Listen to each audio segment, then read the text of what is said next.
Yo creo que casi todo el mundo disfruta viendo una película que gira en torno a un juicio.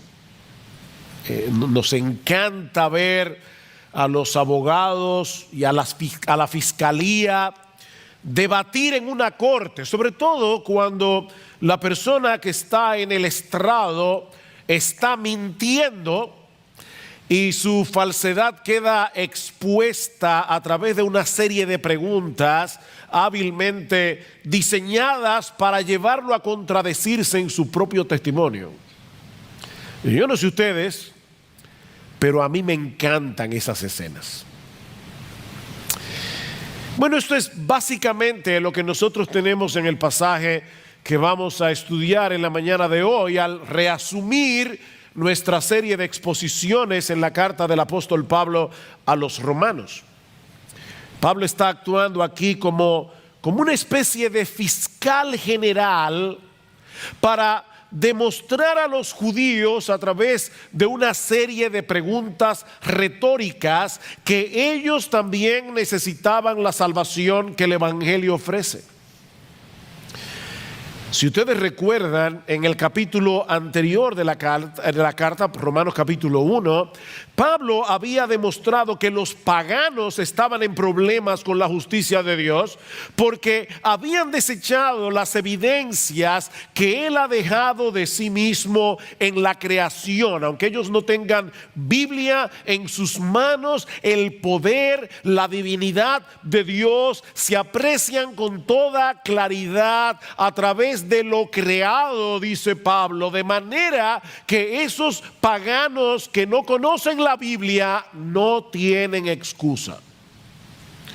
Pues aunque conocían a Dios, dice Pablo, no le honraron como a Dios ni le dieron gracias, sino que se hicieron vanos en su razonamiento y su necio corazón fue entenebrecido. En otras palabras, la incredulidad de los incrédulos no es otra cosa que deshonestidad intelectual.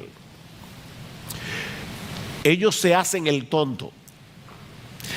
Ellos quieren hacer creer que no saben lo que saben acerca de la existencia de Dios. Pablo dice que ellos resisten intencionalmente lo que Dios revela de sí mismo en la creación, y esa deshonestidad intelectual produce como consecuencia una vida depravada, dice Pablo. Al final del capítulo 1 de Romanos, Pablo da una lista de pecados horribles que vienen como consecuencia de esa deshonestidad intelectual, de haber resistido con injusticia la verdad. Cuando el hombre decide obviar las evidencias y echar a Dios a un lado, no solo se hace vano en su razonamiento, sino también depravado en su conducta.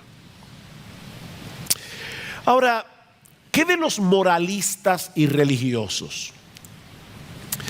¿Acaso no es cierto que aún en el mundo pagano antiguo había personas como Séneca, por ejemplo, que condenaban la inmoralidad, que exaltaban la virtud? Aristóteles escribió todo un libro acerca de ética, el filósofo griego. Platón hablaba de las verdades absolutas y de los valores absolutos. Exaltaban las buenas obras. Siempre ha habido gente así en el mundo. ¿Se van a condenar ellos también como el resto de los paganos? ¿O qué podemos decir de los judíos, el pueblo escogido por Dios en el Antiguo Testamento? Muchos de ellos manifestaban una conducta realmente opuesta a la cultura del mundo greco-romano, por lo menos lo que ellos profesaban con sus labios. ¿En qué posición se encuentran los judíos frente a la justicia de Dios? De hecho, yo creo que los cristianos, muchos cristianos evangélicos en el día de hoy están confundidos con respecto a ese tema. Bueno, eso es lo que Pablo va a responder ahora a partir del versículo 17 del capítulo 2 que vamos a considerar esta mañana. Como veremos en un momento, lo que Pablo quiere demostrar es que los judíos también estaban en problemas. Los paganos están en problemas, los gentiles, las naciones del mundo están en problemas, los judíos están en problemas. De hecho, su condición es aún peor que la de muchos paganos, dice Pablo, porque ellos no se ven a sí mismos como personas en problemas. Se sentían demasiado confiados por ser judíos. Lo mismo que sucede con mucha gente en el día de hoy. Y quizás hay algunos sentados aquí esta mañana. Esto es serio, mis hermanos. Personas que van camino a una condenación a la sombra de un púlpito. Personas que pertenecen a una iglesia evangélica y que van camino al infierno, autoengañados, pensando que son lo que no son. Así que por favor, no cierres tus oídos a este mensaje, aunque tú no seas judío. Vamos a hablar de los judíos, pero no apagues el receptor. No lo apagues, pensando que Pablo está abordando un tema aquí que no tiene que ver con nosotros en el día de hoy, porque lo que Pablo señala de los judíos en este pasaje que vamos a estudiar de Romanos 2 es un problema bastante común. El problema del autoengaño. Mucha gente se engaña a sí mismo en lo que respecta a su verdadera condición espiritual. Y es por eso que nosotros encontramos tantas advertencias en el Nuevo Testamento con respecto al autoengaño. Yo creo que pocos pasajes del Nuevo Testamento son tan aterradores como las palabras del Señor Jesús en Mateo capítulo 7 versículo 21. No todo el que me dice Señor, Señor entrará en el reino de los cielos, sino el que hace la voluntad de mi Padre que está en los cielos. Muchos me dirán en aquel día, no pocos, Señor, Señor, no profetizamos en tu nombre y en tu nombre echamos fuera demonios. Y en tu nombre hicimos, otra vez, muchos milagros. ¿Ustedes se imaginan eso? Personas que profetizan, que aparentemente tienen la capacidad de echar fuera demonios, que hacen muchos milagros. Y Jesús les va a decir en el día del juicio: yo nunca os conocí. Nunca. Apartaos de mí, hacedores de maldad. Bueno, la pregunta que yo quiero responder en esta mañana es: ¿cómo podemos estar seguros tú y yo de que no vamos a estar en ese grupo?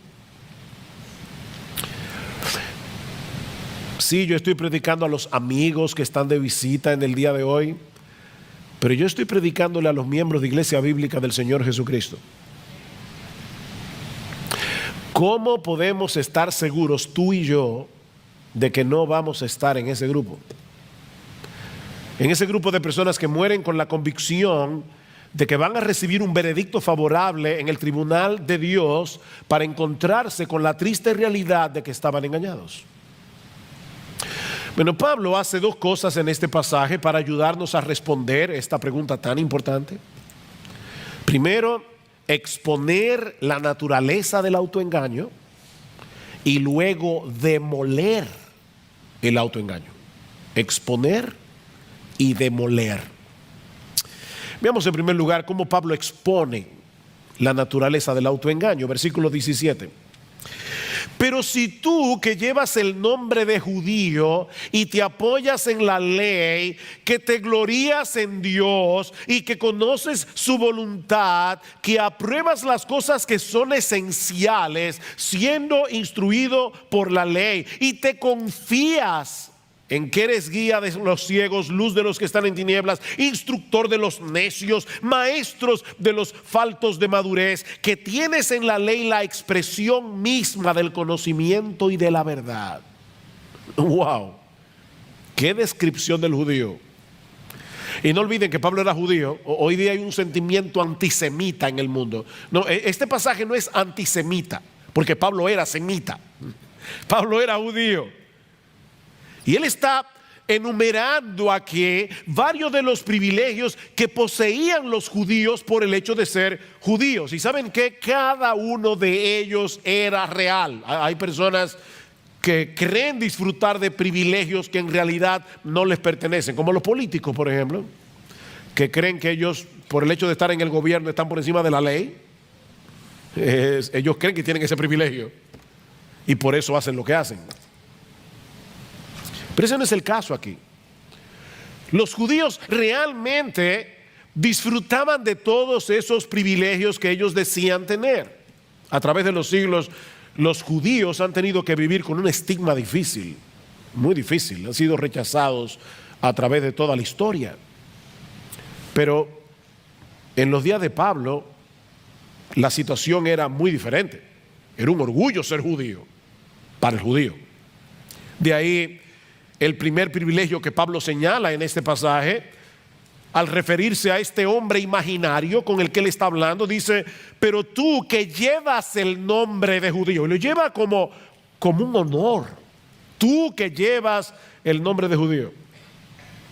Ellos se gloriaban en el hecho de pertenecer a la nación escogida de Dios, de ser descendientes de Abraham, con el que Dios había hecho un pacto jurándole que Él sería su Dios y que ellos serían su pueblo. Tú llevas ese nombre con orgullo, dice Pablo, y te apoyas en la ley. Te apoyas en la ley, dice en el versículo 17. De todas las naciones de la tierra, solo a ellos Dios les había revelado la ley en el monte Sinaí por medio de Moisés. Y Pablo va a decir al inicio del capítulo 3 de Romanos que esa era una de las ventajas que tenían los judíos. A ellos se les había confiado la palabra de Dios. A ellos tenían profetas. En tercer lugar, dice Pablo, y te glorías en Dios. Y eso no es malo en sí mismo. Todo lo contrario, el profeta Jeremías dice en uno de los pasajes más conocidos de su libro, Jeremías capítulo 9, versículo 23, que el sabio no debe gloriarse en su sabiduría, ni el valiente debe gloriarse en su valentía, ni el rico debe gloriarse en sus riquezas, mas el que se gloría, y yo creo que Pablo estaba pensando en ese texto cuando escribió Romanos, el que se gloría, gloríese de esto, de que me entiende y me conoce, pues yo soy el Señor, que hago misericordia, derecho y justicia en la tierra, porque en estas cosas me complazco, declara el Señor. Gloríese en el Señor. De hecho, Pablo va a decir esto más adelante en Romanos capítulo 5, versículo 11. Pablo va a decir que los cristianos nos gloriamos en Dios. Así que no hay nada de malo en este gloriarse de los judíos. De hecho, no hay nada más sensato en la vida que gloriarse en Dios, en vez de gloriarse en uno mismo.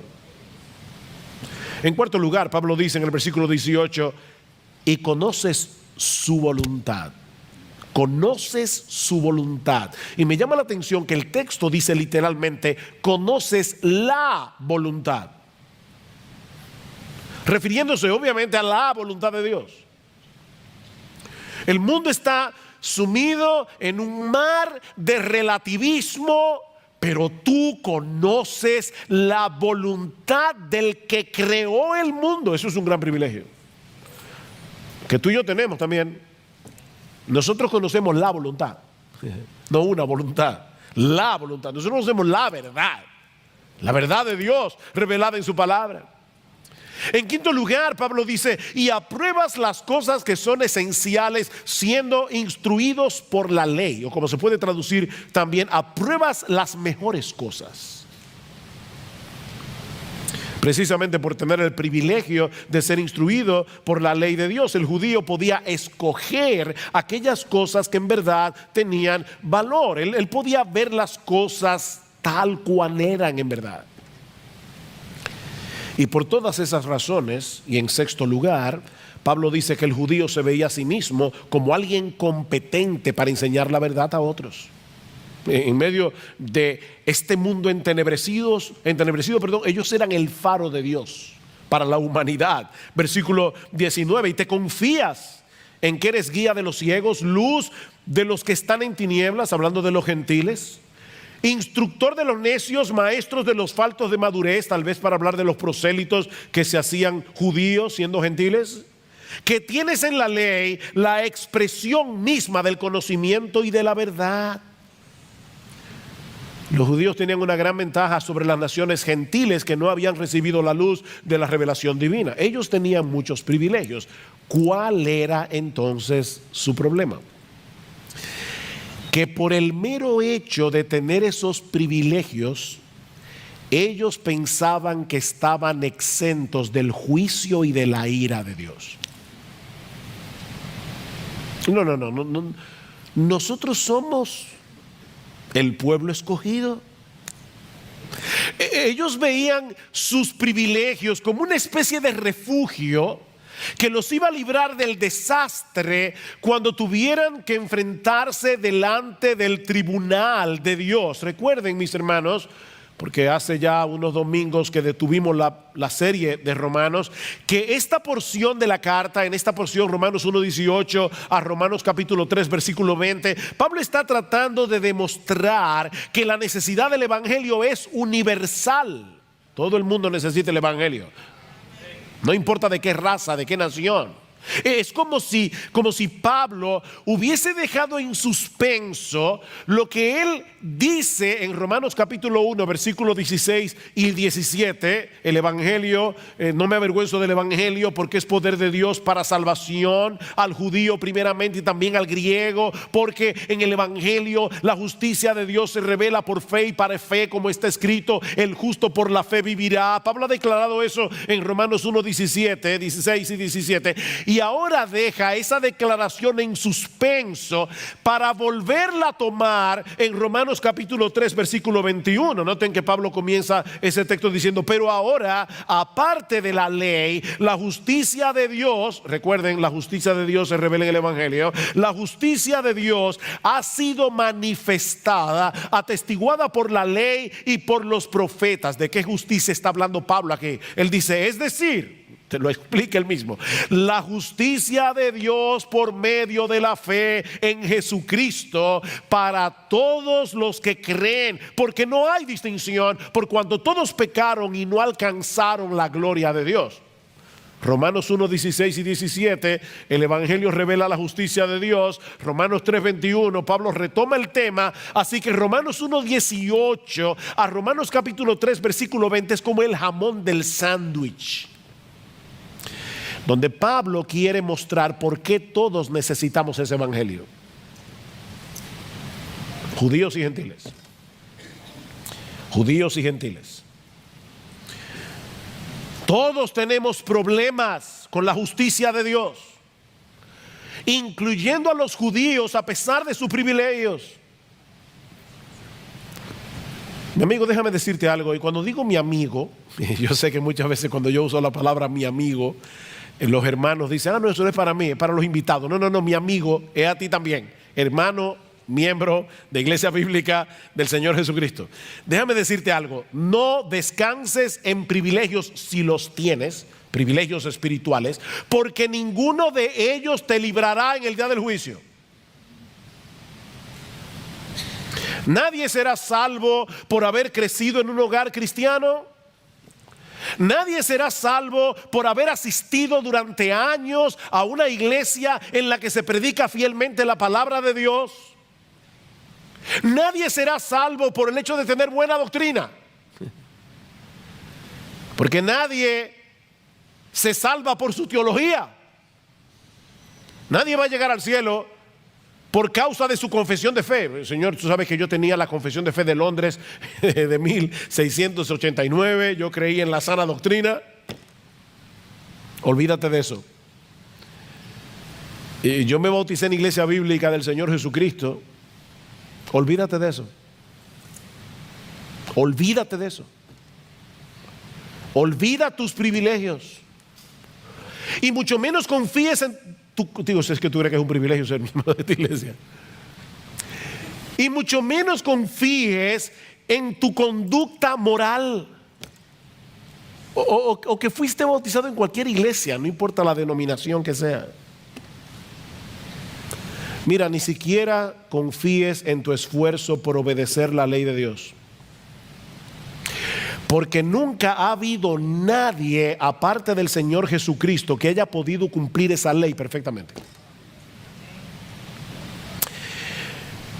Lo que quiero decir, mis hermanos y amigos que están aquí en esta mañana, es que los privilegios se convierten en una maldición cuando los intercambiamos por la persona de Jesús.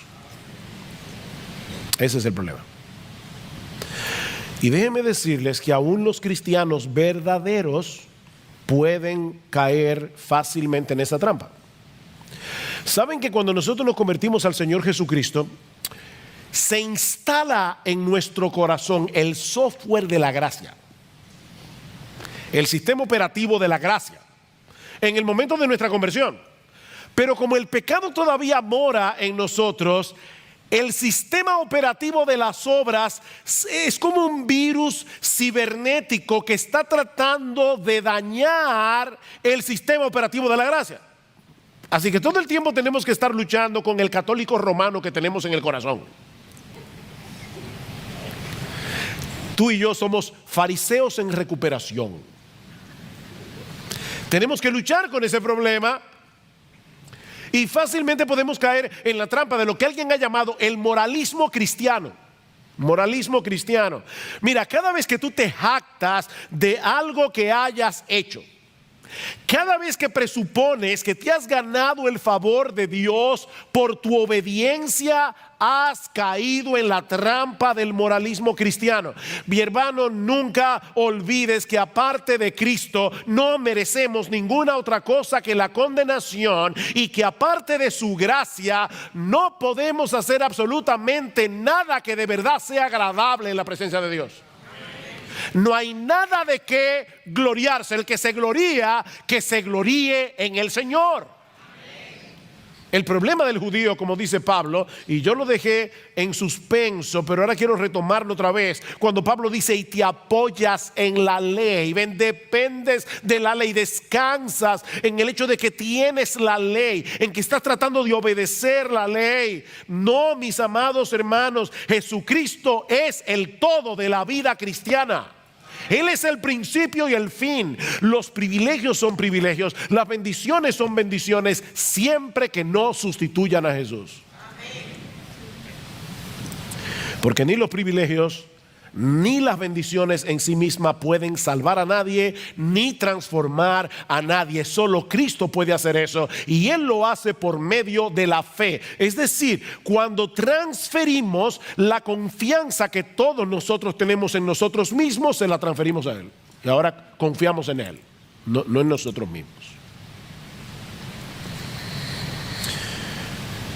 Ya Pablo ha expuesto el autoengaño de los judíos y de todos los que se amparan en sus privilegios para rechazar el evangelio o para tener un poco el evangelio. Pero ahora Pablo va a tratar de demoler, de autodestruir ese autoengaño a través de preguntas retóricas. Ahora tenemos a Pablo el fiscal,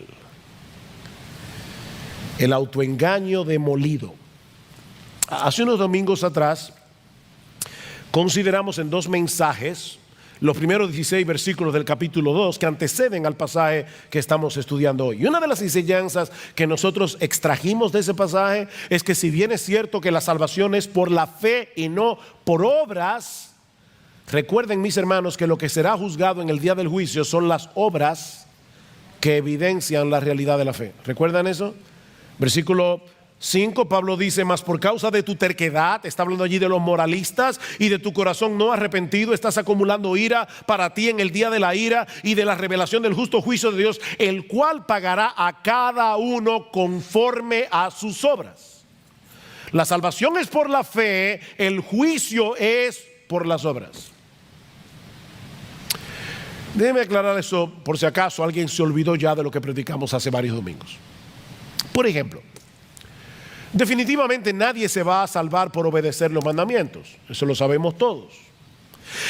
Pero todo aquel que ha sido salvado por Cristo, dice la misma carta a los romanos en Romanos 6, Romanos 7, Romanos 8, que todo aquel que es salvado por Cristo es capacitado por el Espíritu de Dios que ahora mora en nosotros para obedecer a Dios sinceramente, aunque nunca podamos hacerlo perfectamente. El que me ama, mi palabra guardará. ¿Recuerdan? Si me amáis, guardad mis mandamientos, dice el Señor en Juan capítulo 14.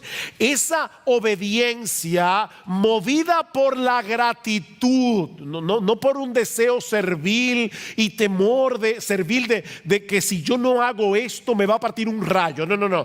La obediencia movida por la gratitud, la obediencia movida por el deseo de que Dios sea glorificado en mi vida, es una evidencia de que somos salvos. Pero estos judíos de los que Pablo está hablando aquí y de todos los que son como ellos, se gloriaban en el hecho de tener la ley y de enseñársela a otros, pero al mismo tiempo ellos desobedecían esa ley de diversas maneras. Vean el versículo 21. Aquí comienza el fiscal, la fiscalía. Tú pues que enseñas a otro, ¿no te enseñas a ti mismo? ¡Pum! Primer misil. Miren, este es un pecado muy común. El decir a otros lo que deben hacer y con insistencia, cuando nosotros mismos vivimos por estándares muy inferiores.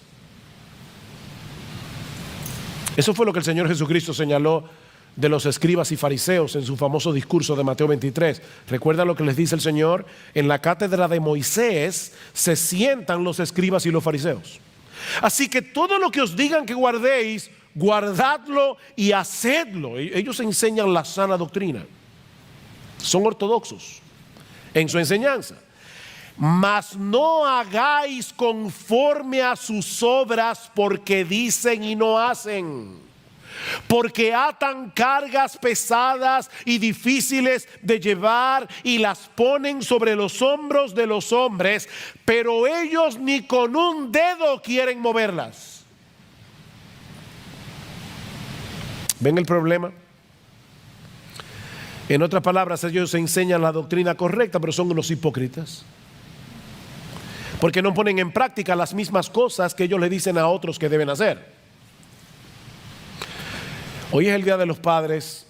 Lo siento, padres, pero déjenme decirles algo. Yo creo que los padres somos muy vulnerables a caer en ese pecado cuando instruimos a nuestros hijos. De verdad, piensa en todo lo que tú le demandas a tus hijos. Que obedezcan a la primera voz. ¿No es así? No, que me obedezcas, que me hagas caso. Sobre todo, que me honres porque soy tu papá. Y muy bien, los hijos deben aprender a obedecer, los hijos deben aprender a honrar a sus padres. Ahora yo te pregunto, y es una pregunta que me hago yo mismo también, es un autoexamen para todos. ¿Tenemos nosotros los padres esa misma diligencia para obedecer y honrar a nuestro Padre Celestial? Es muy fácil decirle a los hijos, haz esto, haz aquello. ¿Qué tan serio nosotros tomamos la lectura regular de la Biblia para aplicar en nuestras vidas las cosas que leemos en su palabra?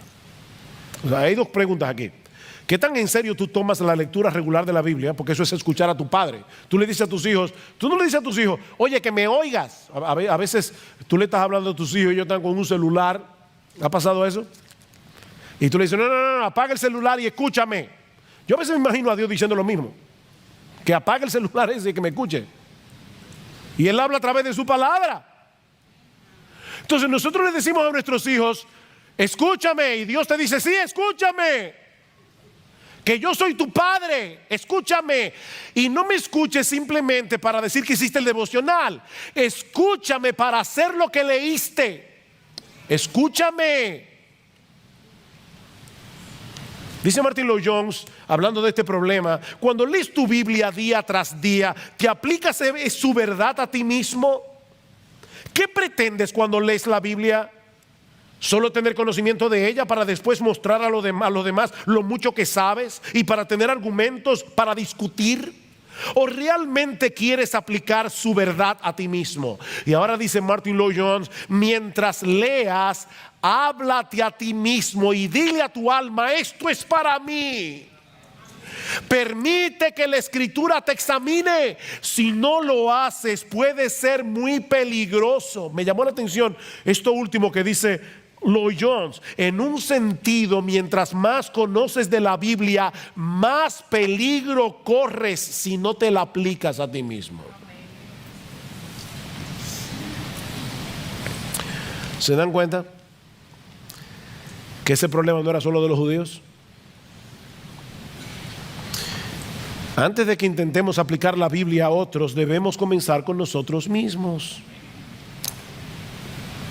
Pero estos judíos, en su hipocresía, se contentaban con tener la ley, enseñársela a los demás, aunque ellos mismos la desobedecían. Y Pablo da 3 ejemplos de esto. Versículo 21. Tú que predicas que no se debe robar, ¿robas? Usted, pastor, ahí sí yo me siento libre. Robar. Miren, hay que ser muy sinvergüenza para uno decir claramente que está a favor del robo. Todo el mundo pretende ser una persona honrada. Y yo creo que es una de las cosas que la gente más dice: yo soy una persona honrada. Pero déjame decirte que hay muchas formas de robar. No declarar todos nuestros ingresos a la hora de pagar los impuestos es un robo. Es un robo al gobierno. Pastor, pero ellos son unos ladrones a veces y eso no es problema tuyo. La Biblia dice: pagad a todos lo que debéis. Al que honra, honra. Al que impuesto, impuesto. Tú robas cuando tú te coges la hora del almuerzo y la extiendes más allá de lo que debes. Le estás robando a tu empleador porque él te está pagando para que tú hagas un trabajo. Y mucho menos si te pones a ver en Facebook cuando deberías estar trabajando. Tú estás robando. Cuando tú sobrevaloras el precio de una propiedad al momento de venderle, eso es robar. Cuando tú no ofrendas lo que tú deberías ofrendar de acuerdo a tus ingresos, tú le estás robando a Dios. Hay muchas formas de robar. Y eso por solo citar algunos ejemplos. ¿De verdad tú eres tan honrado como creías? Versículo 22. ¿Tú qué dices que no se debe adulterar? ¿Adulteras? Uy, ahí sí metió el cuchillo hondo. Todos nosotros sabemos que la Biblia prohíbe las relaciones extramaritales. Y quizás hay muchos aquí que puedan decir: mira, yo siempre he sido fiel a mi esposa, a mi esposo. Pero una de las cosas que el Señor nos hace ver en el Sermón del Monte es que ese mandamiento también es violentado cuando nosotros miramos a una mujer que no es la nuestra con ojo de lascivia y de codicia. Mateo 5:28. Cualquiera que mira a una mujer que no es la tuya para codiciarla, ya adulteró con ella en su corazón. Y en aquellos días no tenían que lidiar con la epidemia pornográfica con la que nosotros tenemos que bregar en el día de hoy. Casi cualquier persona tiene al alcance de su mano muchas maneras de cometer adulterio cibernético. Viendo en el internet, en el celular, lo que no debe ver, sin que nadie, excepto Dios, se dé cuenta. Y otra vez yo te pregunto: ¿tú sigues pensando de ti mismo que eres una persona tan intachable moralmente hablando y que no necesitas del evangelio? O sea, tú nunca has codiciado tener lo que otro tiene, ni nunca se te han ido los ojos detrás de una mujer que no es la tuya? Nunca. El tercer ejemplo que usa Pablo en el versículo 22 es un poco complicado, es más difícil de entender. Dice: ¿tú que abominas de los ídolos saqueas templos? Los judíos en el Antiguo Testamento tenían muchos problemas con la idolatría hasta que Dios los envió cautivos a Babilonia. A partir de ese momento, cuando los judíos salieron de Babilonia, salieron hastiados de los ídolos y nunca más tuvieron problemas con la idolatría en un sentido literal. Ellos abominaban a los ídolos, ellos se burlaban de los gentiles que adoraban estatuas, que adoraban pedazos de madera como si fueran dioses. Fíjense que Jesús nunca acusó a los fariseos ni a los judíos de su tiempo de ser idólatras. Pero al mismo tiempo hay documentos de la época que revelan que los judíos no eran tan estrictos a la hora de utilizar los metales preciosos provenientes de templos paganos que habían sido saqueados. Y ellos decían: bueno, un ídolo no es nada en el mundo. Qué bueno que se libraron de adorar esas estatuas, ahora me la están vendiendo a mí. Y ellos tomaban el oro y la plata de esos templos saqueados, a pesar de que Dios en Deuteronomio capítulo 7 versículo 25 había dicho explícitamente que las esculturas de los dioses paganos debían ser quemadas en el fuego. Dice: no codiciarás plata ni oro de ellas para tomarlos para ti, para que no tropieces en ello, pues es abominación a Jehová tu Dios. Y aparentemente es de eso que Pablo está hablando aquí.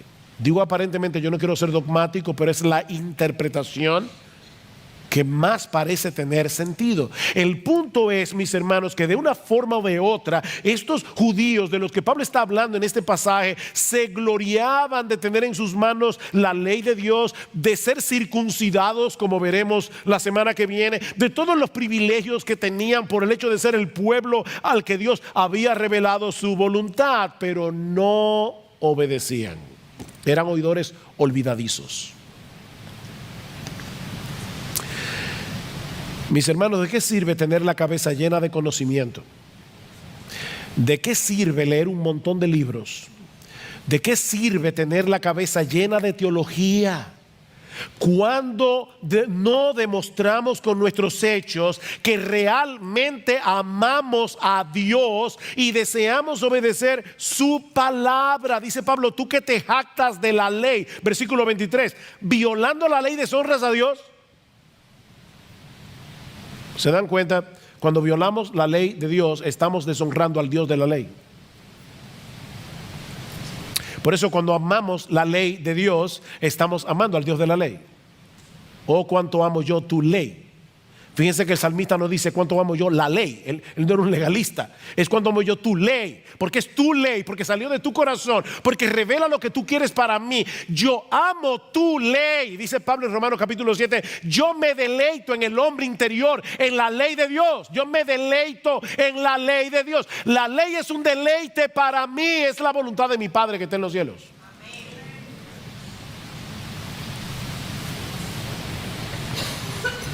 ¿Y saben lo que ocurre cuando los que dicen ser el pueblo de Dios viven así?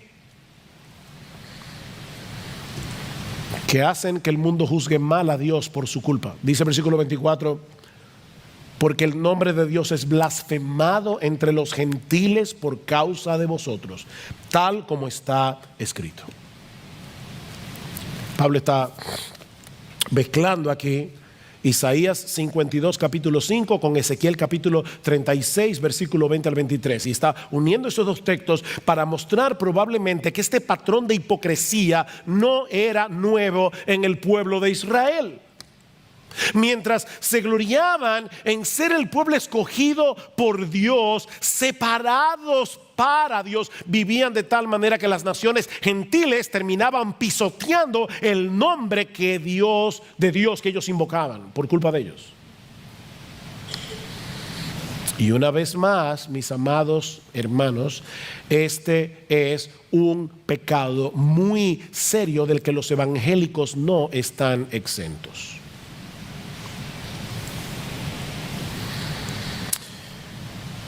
Otra vez dice Martin Lloyd-Jones: no podemos culpar al mundo incrédulo cuando juzga a Cristo y al cristianismo por lo que ven en los miembros de las iglesias.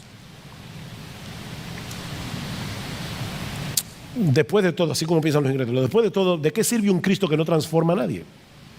Porque él dice ser cristiano, yo no veo su cristianismo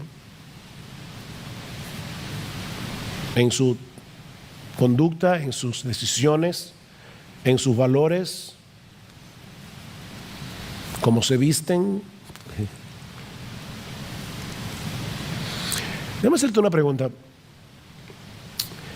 ¿Qué piensan acerca de Cristo las personas que te conocen íntimamente? Las personas que están a tu alrededor. Porque nosotros decimos que Él es un gran salvador, que nos ha salvado de nuestros pecados, nos ha rescatado. Ahora, ¿es eso evidente para ellos cuando te ven a ti o cuando me ven a mí?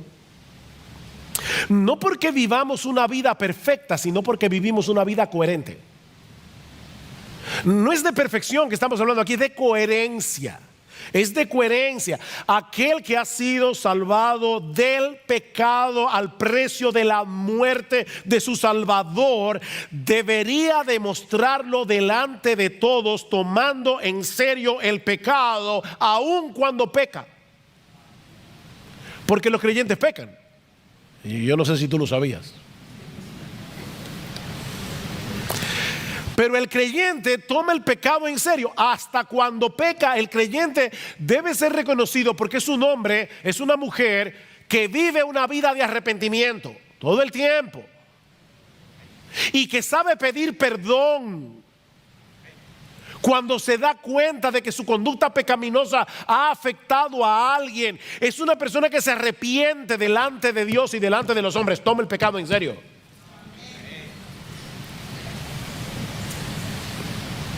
Por eso alguien decía que una vez anunciamos que somos cristianos, y debemos anunciarlo, debemos proclamarlo que somos cristianos, contraemos de inmediato una tremenda responsabilidad. Nuestros prójimos están mirando y observando cómo vivimos. Aseveramos grandes cosas acerca de Dios, dice este autor, y con toda razón, porque Dios es grande. Pero ellos lo juzgarán a Él según lo que vean en nosotros. Ellos, el mundo incrédulo, juzgará a nuestro gran Dios por lo que vean en ti y en mí. Por eso que dice este autor, es una tremenda responsabilidad. Llevamos el nombre de Cristo.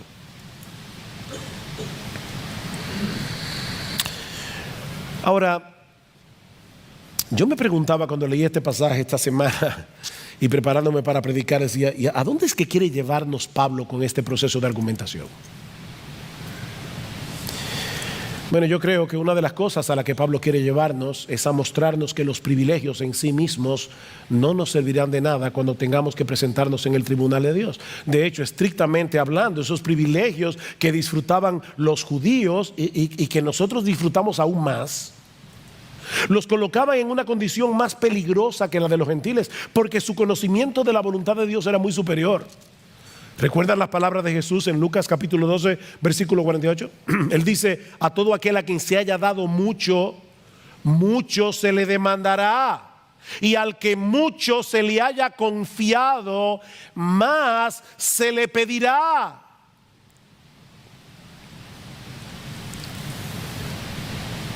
Y si tú has tenido el privilegio de estar bajo la influencia del cristianismo, y voy a hablar como loco aquí, perdónenme porque voy a hablar como loco, como dice Pablo en 2 Corintios 11. Si tú has tenido el privilegio de estar en una iglesia en la que yo creo de verdad de corazón que se trata de predicar fielmente la palabra de Dios, si tú has tenido ese privilegio domingo tras domingo, año por año, año por año, tu responsabilidad es aún mayor que de la de los judíos de los que Pablo está hablando en este pasaje. No pienses ni por un momento que por haber nacido en un hogar cristiano, por tener una esposa cristiana, por haber asistido durante mucho tiempo a una iglesia donde se predica la palabra, o porque tienes un entendimiento bastante bueno de la sana doctrina, que tú tienes buena teología, no pienses ni por un momento que por eso tú vas a salir bien parado en el día del juicio. A menos que te ampares únicamente en Jesucristo y en su obra de redención para el perdón de sus pecados, ninguno de esos privilegios te servirá de nada cuando tengas que comparecer ante el tribunal de Dios. Ahora, yo creo que Pablo está tratando de hacer otra cosa aquí.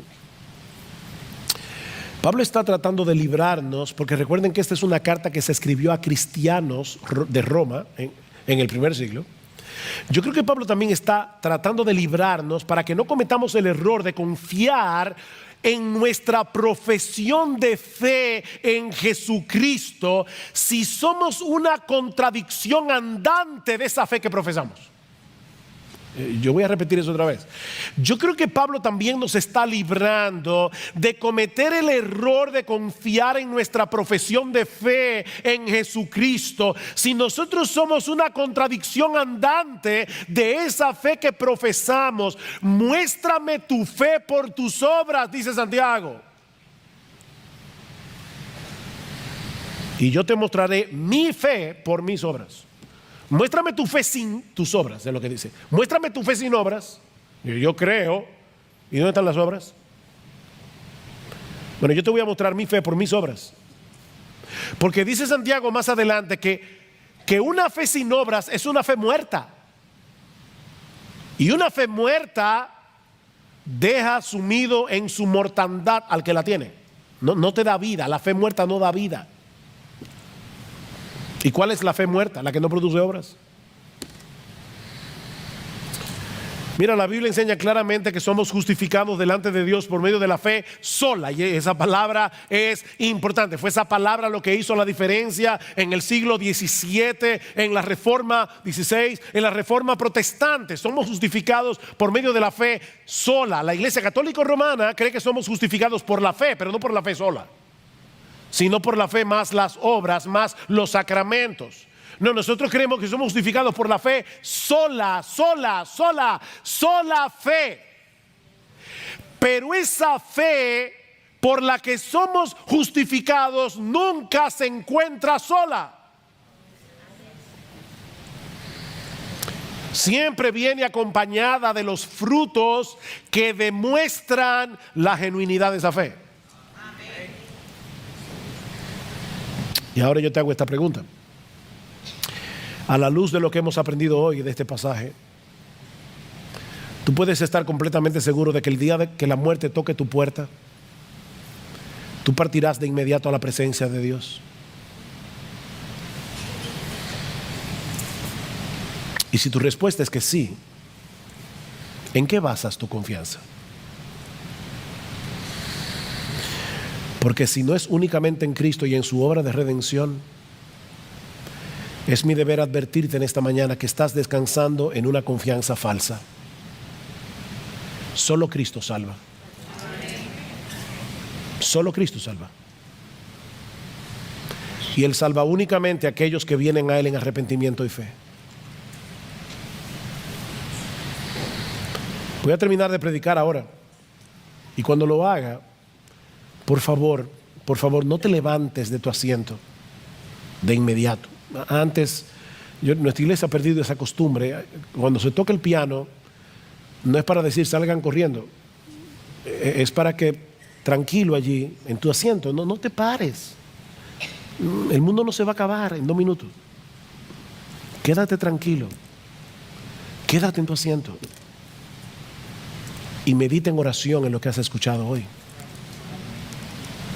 Pídele al Señor en oración que te ayude a examinar tu corazón. Dice el salmista en el Salmo 139, examíname, oh Dios, y conoce mi corazón. Él conoce nuestro corazón, pero Él está pidiendo, ayúdame a conocer mi corazón, pruébame y conoce mis pensamientos y ve si hay en mí camino de perversidad. Eso es el salmista orando. Y guíame en el camino eterno.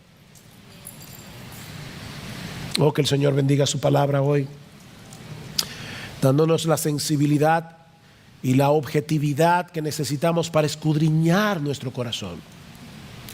Pero no te quedes ahí, no te quedes ahí. Los puritanos decían: por cada mirada que le des a tu pecado, mira 10 veces a la cruz.